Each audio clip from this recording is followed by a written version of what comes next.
Good morning everyone, welcome back to my new video. তো আজ রোববার সকাল সকাল ঠাকুরের পুজো দিয়ে ভিডিওটা শুরু করলাম। তো এখানে দেখো সব ফুল আমার বাগানের। তো এই যে সকাল সকাল আগে পুজোটা দিয়ে নিলাম, তারপর ব্রেকফাস্ট করে রান্নাঘরে এসে দেখি বর রান্নাঘরে ঢুকে গেছে। তো আমি দেখি কী সব মশলা ভাজছে। আমি বললাম কি করবে? বলে তোমার আজকে রান্নাঘরে আসতে হবে না, আমি সব করব। দেখো এখানে মশলা পেস্ট করছে, আবার পাট শাক বেশি রেখেছে, আর এখানে ধনেপাতা। আর এই যে লঙ্কাগুলো না, এগুলো আমি প্রতিবার রোদে শুকিয়ে নিই, শুকিয়ে শুকনো লঙ্কা তৈরি করে নিই। তো এগুলো আগের ছিল, মানে কয়েকদিন আগে এনেছে, এগুলো মোটামুটি শুকিয়ে গেছে। আর এই যে আজকেরগুলো ঢেলে দিলাম রোদে। এগুলো 4-5 দিন মতো রোদে দিলে একদম শুকিয়ে তৈরি হয়ে যাবে। আর ওয়েদারটা দেখো আজকে একদম ঠান্ডা ঠান্ডা, ভীষণ ভালো লাগছে আজকের ওয়েদারটা। কি যেন বলছে, আমাকে ডাকছে রান্নাঘর থেকে।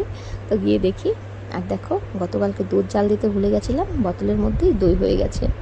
আর এদিকে বর মোটামুটি রান্নার সব তৈরি করে নিয়েছে। তো আমি ভাবলাম এসে একটু জিরিয়ে নিই, রেস্ট নিচ্ছি। আর এই তো আমার মেয়ে টিভি দেখছে, ওর হাত থেকে মোবাইলটা নিয়ে নিয়েছি, তাই দেখো নাচের জিনিসপত্র বের করে খেলছে। আর আমি দেরি না করে রান্নাঘরে চলেই আসলাম, কেননা বেলা অনেক হয়ে গেছে। তো ঝটপট ভাবলাম যে আমি রান্নাটা বসিয়ে দিই। তো প্রথমে আগে এই যে এইসব ফোড়ন দিয়ে রসুন, কালো জিরে, লঙ্কা, পাট শাকটা আগে বসিয়ে দিলাম। এটা আজকে একটু ঝোল শাক মতো রান্না করব। আর বর দেখো এদিকে চাল ধুয়ে এনে ভাত বসিয়ে দিয়েছে। বেশ মজাই লাগছে আজকে একসঙ্গে রান্না করতে। তো এটাই যে এবার একটু চাপা দিতে হবে, আর একটু খাবার সোডা দিয়ে নামিয়ে নেব এবার। হয়ে গেছে। আর এদিকে মাছটা ভাজবো, নুন হলুদ আর একটু সর্ষের তেল দিয়ে মাখিয়ে নেব, কেননা আর মাছ তো তেলে দিলে ভীষণ ফাটে, একদম গায়ে ছিটকে আসে তেল। সেজন্য একটু তেল দিয়ে মাখলে ভাজার সময় একটু কম ছিটকোয়। তো হয়ে গেছে ভাজা। এবার মাছের ঝোলটা বসিয়ে দেবো। এটা আজকে ছোট আলু দিয়ে করব। বর তো সব কিছু তৈরি করে রেখেই ছিল, আমি জাস্ট একটু খুন্তিটা নাড়ছি।